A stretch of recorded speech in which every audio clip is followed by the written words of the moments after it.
जय बाबा धवलेश्वर पूजक श्री कीर्तिकंठपत्री आज हूँ देवदेव महादेव बाबा धवलेश्वर पीठ में श्रावण मास प्रथम सोमवार एवं मनसा नागपंचमी निश्चित गोटे सौभाग्यर कथा 23 वर्ष पर गोटे संजोग आसी एकाठी नागपंचमी एवं सोमवार यही दिन में जो काउड़िया भक्त मैंने बाबा मस्तक जलाभिषेक करेंगे निश्चित कोटि जन्म पुण्य लाभ पाइबे थरुटे दर्शन करते भक्त मैंने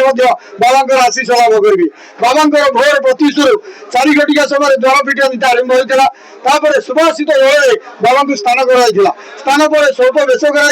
मंगल आहुति कर जो श्रद्धा भक्त मैंने बाबा मस्तक जलाभिषेक करने धाड़ी बांधि छिड़ा होते से जलाभिषेक कर सारा बाबा को दर्शन करते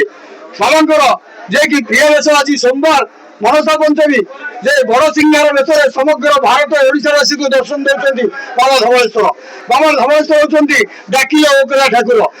वृषभ धर नामक धवलेश्वर बाबा मध्याह्न अन्न डालमा खीरी खेचड़ी भोग लगी संध्यार बाबा को पुनः स्नान कर पुणी बेश कर बाबा शयन पूर्व दही पखाल भोग लगी बाबा दिन धैर्य तेणु यही अलौकिक पीठ को चारिपटे महानदी भूगर्भ में विराजमान कर प्रभु धवलेश्वर बाबा धवलेश्वर को थरुटे दर्शन कर बाबा पाखे मानसिक होते बाबा धवलेश्वर समस्त मनस्कामना पूर्ण करेंगे जय बाबा धवलेश्वर कौन कहले बासंती विश्वाल हाँ बाबा पानी ढाल दर्शन कली घाटू उठेलु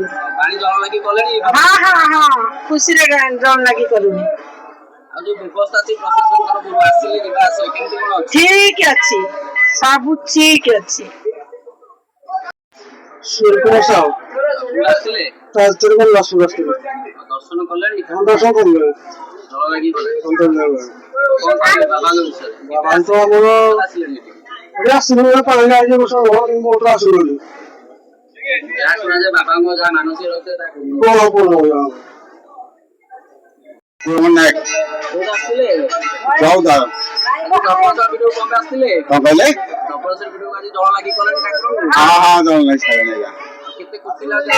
खुशी बाहर खुशी आज्ञा भारी खुशी लगे भल लगे जगह भल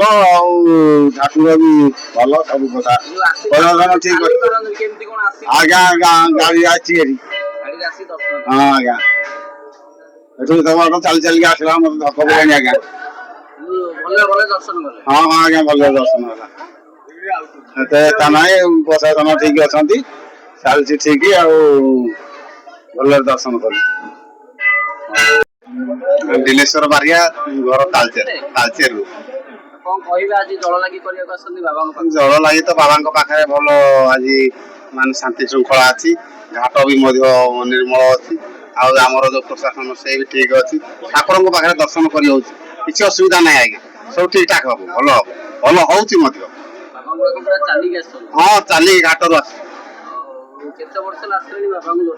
बाबा प्राय हो गला 2004 मसीह बाबा पाखक चली हाँ बाबा दर्शन पाग भी भल अच्छी हाँ सब ठीक ठाक सब भल सब शांति श्रृंखला अच्छी किसी प्रोब्लेम ना सब बाबा चाहिए सब हो पार।